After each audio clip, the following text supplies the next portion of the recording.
आज हम बाबा साहेब आम्बेडकर के जाति का विनाश के एक बहुत इम्पॉर्टेंट चैप्टर को समझेंगे। इसमें बाबा साहेब एक आर्ग्यूमेंट को चैलेंज करते हैं जो उस समय भी दिया जाता था और आज भी कई लोग देते हैं। आर्ग्यूमेंट ये था, कास्ट सिस्टम सिर्फ काम का बंटवारा है, यानी कोई टीचर है, कोई किसान है, कोई व्यापारी है, कोई सैनिक, हर समाज में अलग अलग काम होते हैं। तो फिर कास्ट सिस्टम में प्रॉब्लम क्या है? पहली नज़र में ये आर्ग्यूमेंट सही लग सकता है, लेकिन बाबा साहेब ने इस आर्ग्यूमेंट को बहुत ध्यान से देखा और फिर एक लाइन में पूरी बात समझा दी।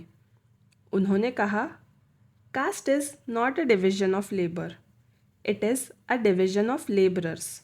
यानी कास्ट सिस्टम सिर्फ काम को डिवाइड नहीं करता, वो काम करने वाले इंसानों को डिवाइड करता है। और यही सबसे बड़ा फ़र्क है। सोचिए, एक हेल्दी सोसाइटी में डिवीजन ऑफ लेबर होता है। डॉक्टर अलग काम करता है, इंजीनियर अलग, टीचर अलग। लेकिन क्या किसी डॉक्टर का बेटा सिर्फ डॉक्टर ही बन सकता है? क्या किसी टीचर की बेटी सिर्फ टीचर ही बन सकती है? नहीं।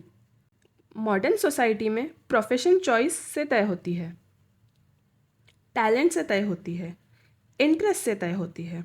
लेकिन कास्ट सिस्टम में ऐसा नहीं था। वहाँ प्रोफेशन जन्म से तय होता था। आप किसी के घर में पैदा हुए, ये डिसाइड करता था कि आप क्या काम करेंगे।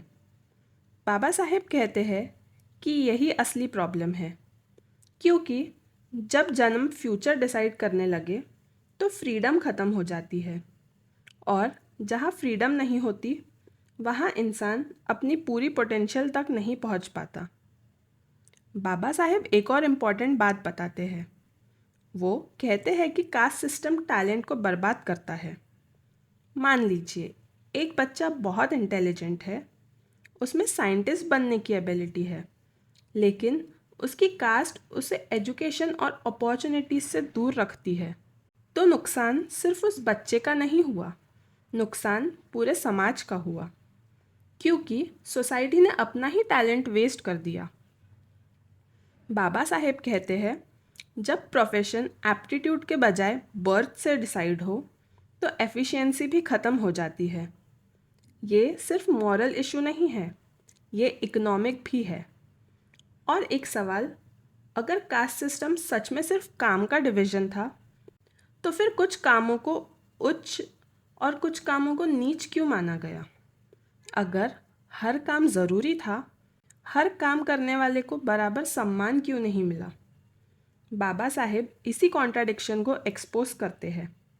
एक तरफ सोसाइटी लेबर पर डिपेंड करती है, दूसरी तरफ लेबरर्स को इज्जत नहीं देती। ये कैसा न्याय है?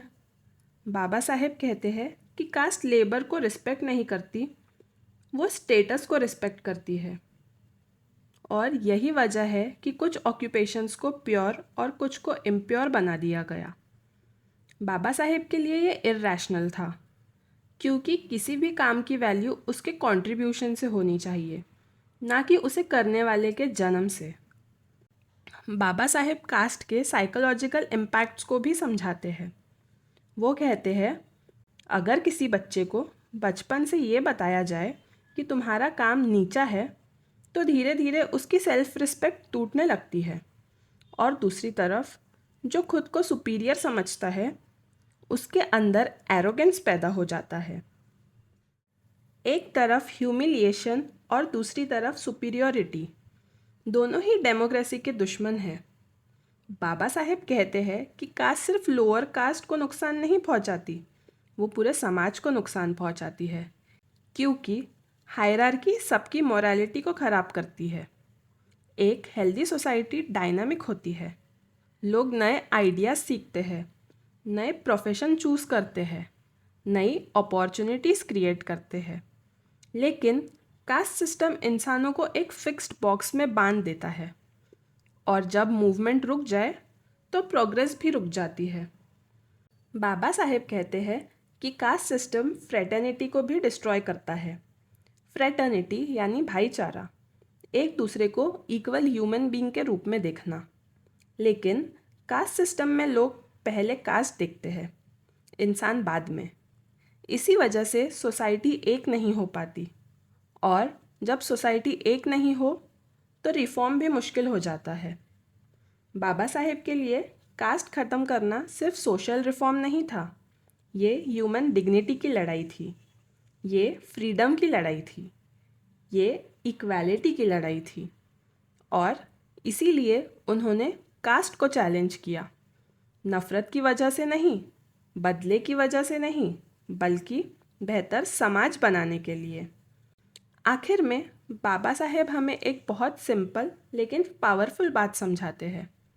प्रॉब्लम काम का डिवीज़न नहीं, प्रॉब्लम इंसानों का परमानेंट डिवीज़न है। जब सोसाइटी जन्म के अधिकार पर लोगों को अलग अलग बॉक्स में बांध देती है, तो वो सिर्फ डेमोक्रेसी को नहीं, अपने फ्यूचर को भी कमज़ोर कर देती है।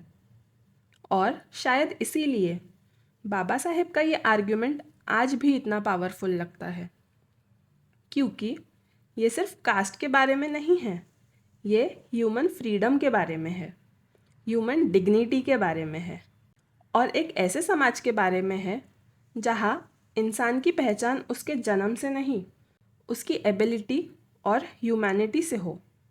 जय भीम।